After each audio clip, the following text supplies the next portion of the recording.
5 సంవత్సరాల తర్వాత మళ్ళీ మనం ఇంటర్వ్యూ చేస్తున్నాం. 5 సంవత్సరాలు మీరు అప్పుడు శ్రీకాకుళం పాదయాత్ర సందర్భంగా, శ్రీకాకుళంలో అప్పుడు పాదయాత్ర సందర్భంగా మనం ఇంటర్వ్యూ చేసాం.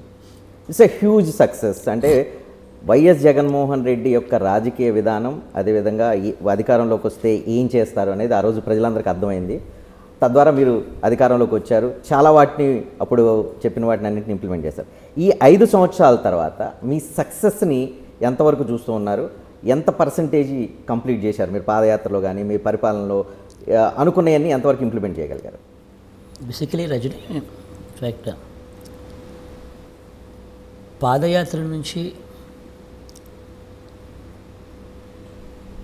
పాదయాత్రలో చూసిన సమస్యల నుంచి ఆ సమస్యలకు సొల్యూషన్ వెతుకుతూ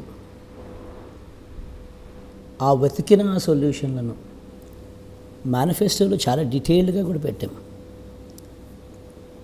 పెట్టిన తర్వాత దేవుడి దయతో ప్రజలందరి ఆశీస్సులతో నేను ఈరోజు సగర్వంగా కూడా చెప్పగలుగుతా ఉన్నాం. చెప్పిన ప్రతి హామీని సొల్యూషన్స్ వెతుకుతూ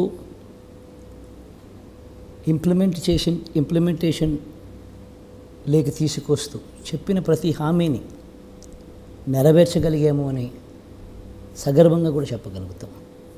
ఇన్ఫ్యాక్ట్ మేనిఫెస్టో అంటే ఎప్పుడు కూడా గతంలో మనం ఏం చూసేవాళ్ళం, ఎన్నికలప్పుడు రంగురంగుల మేనిఫెస్టోలు చెప్పేవాళ్ళు, అబద్ధాలకు రెక్కలు కట్టేవాళ్ళు. ఎన్నికలు అయిపోయిన తర్వాత మేనిఫెస్టో ఎక్కడుంది అని అంటే కూడా కనిపించుకోకుండా చేసే పరిస్థితి, చెత్తబుట్టలో వేసే పరిస్థితి. ఫస్ట్ టైం ఒక మేనిఫెస్టో అంటే దానికి శాంక్టిటీ అనేది ఎప్పుడు వచ్చిందనంటే ఈ 59 మంత్స్లోనే అని చెప్పి తలెత్తుకొని చెప్పగలగచ్చు.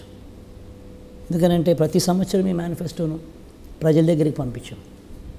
ప్రతి సంవత్సరం అమ్మ మీరే టిక్కు పెట్టండి, అక్క మీరే టిక్కు పెట్టండి, ఇవన్నీ మేనిఫెస్టోలో చెప్పాం.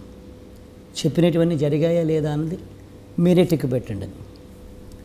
ఫస్ట్ ఇయర్ ప్రాబబ్లీ 85, 86, 87% జరిగితే ఈరోజు 99% ఆఫ్ ది మేనిఫెస్టో ఫుల్ఫిల్ చేసి మళ్ళీ ప్రజల దగ్గరికి ఆశీస్సుల కోసం పోగలిగే ఒక గొప్ప పరిస్థితిని, ఒక గొప్ప వ్యవస్థలో మార్పును తీసుకురాగలిగాం. క్రెడిబిలిటీ, విశ్వసనీయత అన్న ఈ పదాలకు అర్థం ఏమిటి అని చూపించగలిగాం.